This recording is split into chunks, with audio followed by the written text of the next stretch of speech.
5.5 years ago, my husband had a near-fatal work accident. He's a power lineman and works in one of America's most dangerous jobs. And I got the phone call, even though not at any time, no time did we ever think anything would ever happen to him, and that it did. Thankfully, we had made decisions before that, responsible decisions, that we had established a real estate investing portfolio. And so I had actually managed our business. My husband was so busy, right? So power linemen, they don't have a lot of extra time. And so I took it over since I was blessed to be a stay-at-home mom. I had some time to devote to this, and so I took care of our portfolio. I managed it and all of our rentals, and we kept accumulating them. And then our passive income that came in through them ended up saving our butts. It really made a huge difference. So to go from having a phone call that my husband was in an accident, to stopping everything, to just the main goal was to get myself and our daughters to him in California as fast as possible. Everything is just a blur, but yet life keeps going and bills keep coming. It's hard to even imagine what it would be like to not have the additional income coming in. I didn't have to think about it. I was focused on being there for my husband and doctor's appointments and talking to surgeons and hoping that he would survive and not have to worry about making sure a utility bill was getting paid or the mortgage was getting paid or whatever. Because the real estate, that passive income had established us a foundation, and it was taking care of itself through my property manager. Everything was dialed in that I didn't have to deal with anything, but the money kept coming in and our family was okay. So during the time period from when the first call came in to the time that my husband was in the hospital and then moved to another hospital, surgeries, rehabilitation, PT,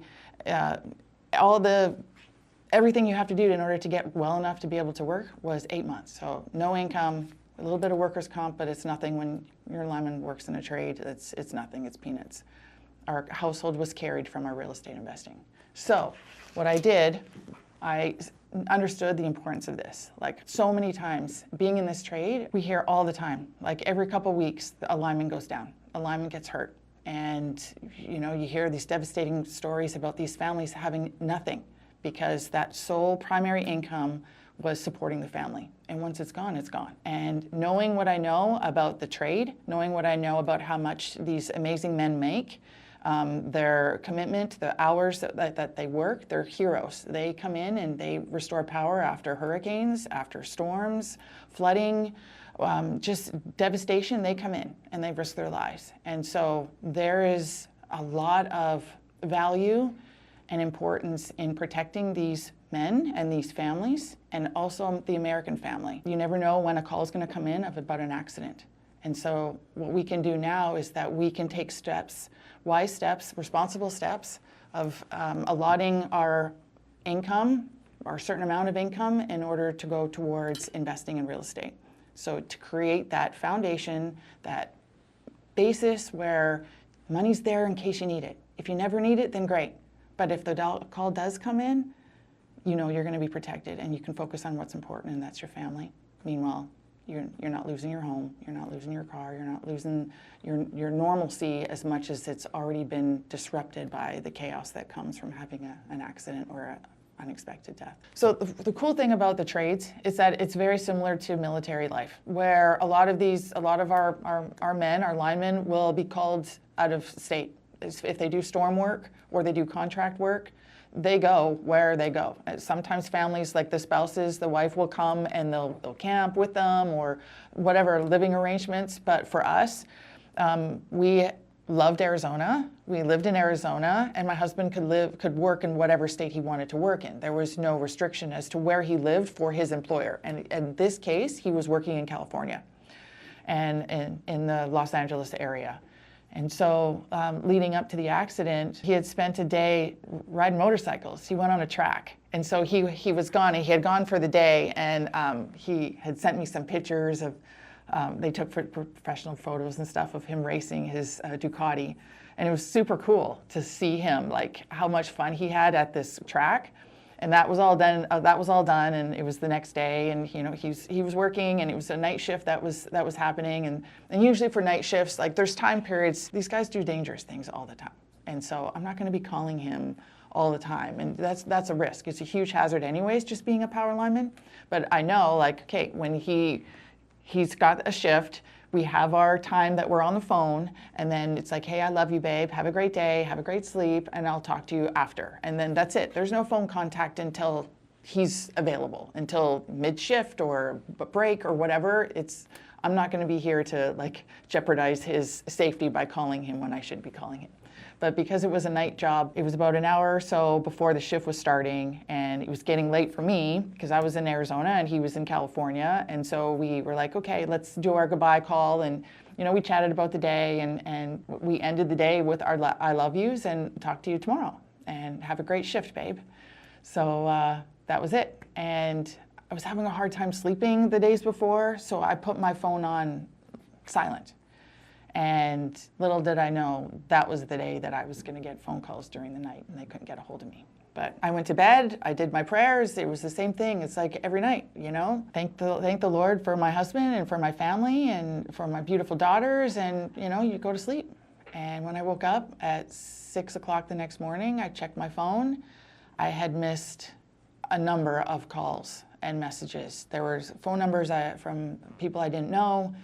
The only number I did recognize was from my father-in-law, and so I called him first.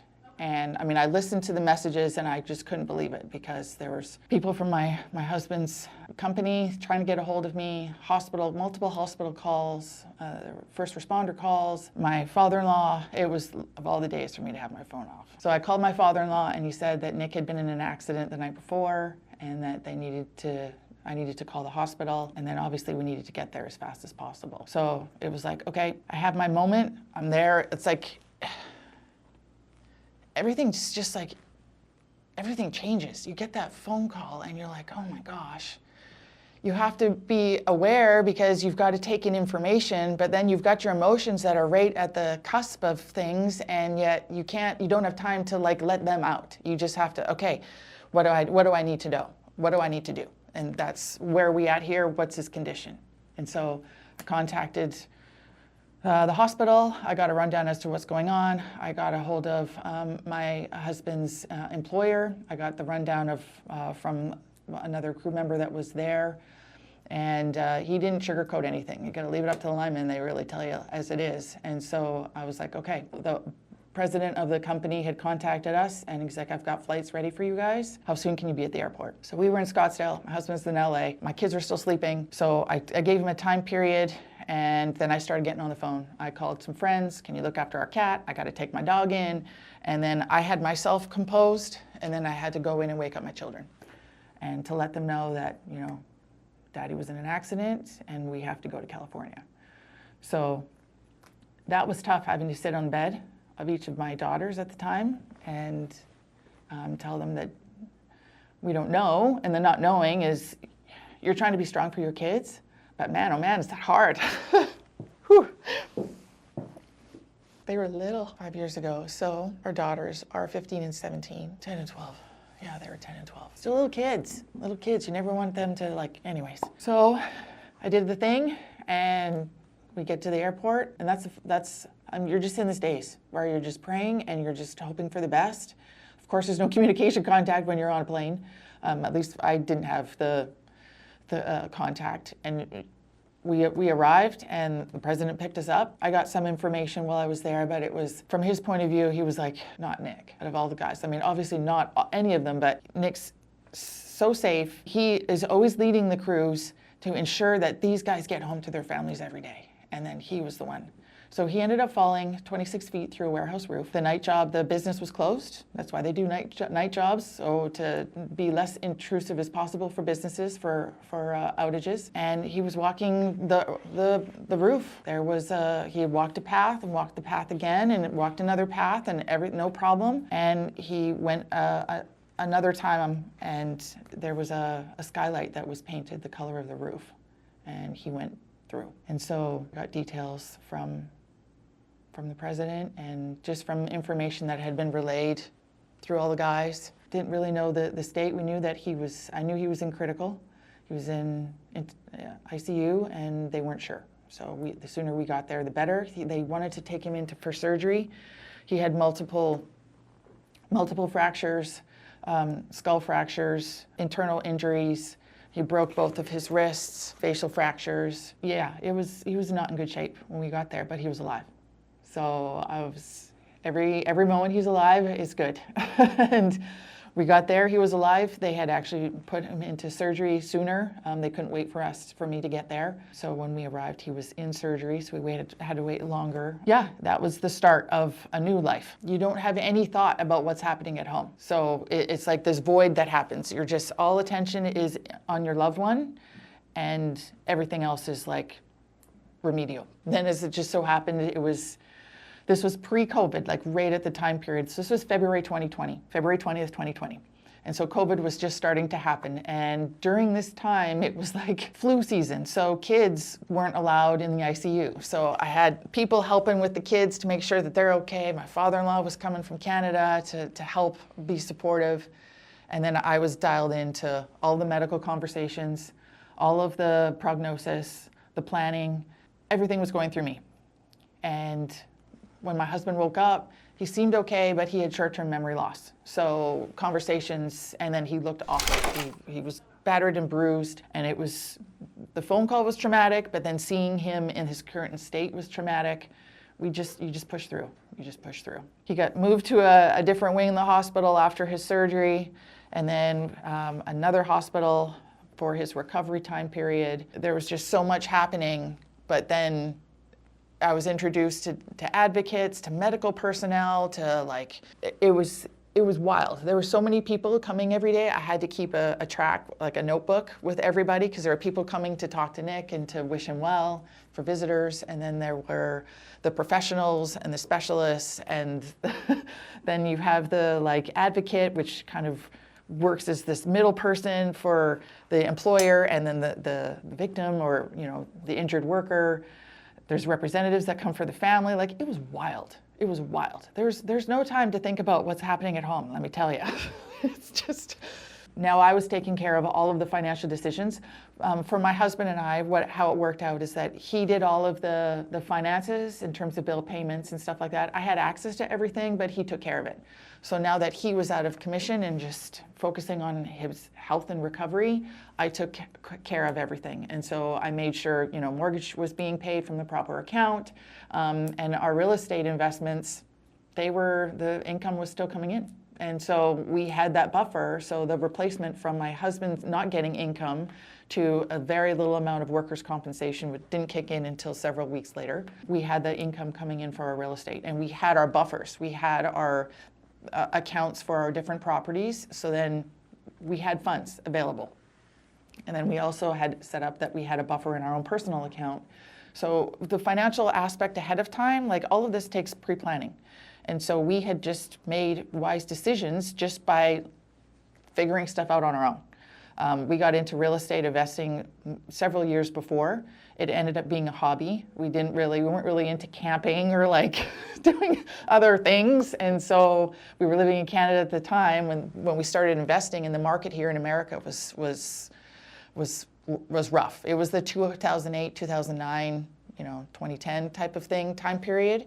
And, a lot of cities were in recovery from the crash, and the Phoenix market was taking a little bit longer to recover. And so we decided, hey, this would be kind of cool. Let's buy a property. We like the Phoenix area. And so that's how we purchased our first property. The Canadian dollar was kind of close to par for the US dollar. And so these houses that were in foreclosure or short sales were available at a pretty good price. So we picked up one, and then we picked up another one, and then we picked up another one.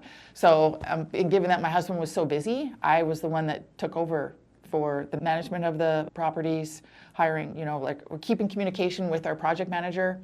And it was just like a natural progression. I would learn more and more about the real estate stuff because I was managing our portfolio. I was doing our books. I was taking care of everything. And I really loved it. It was really interesting. It was applying the same things that I was doing in our household to real estate. So it was really cool.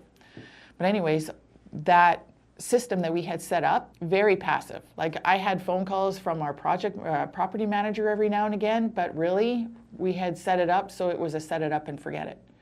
And that income was so important for when we didn't have income anymore. You know how the saying goes, do something today that your future self will thank you for? Well, absolutely, getting involved in real estate, our future self is thanking us for, 100%. If my message has resonated with you at all, if you're curious about learning more, subscribe and comment. I'd love to hear your feedback. Follow us for more educational videos on how you can create a financial safety net for your family.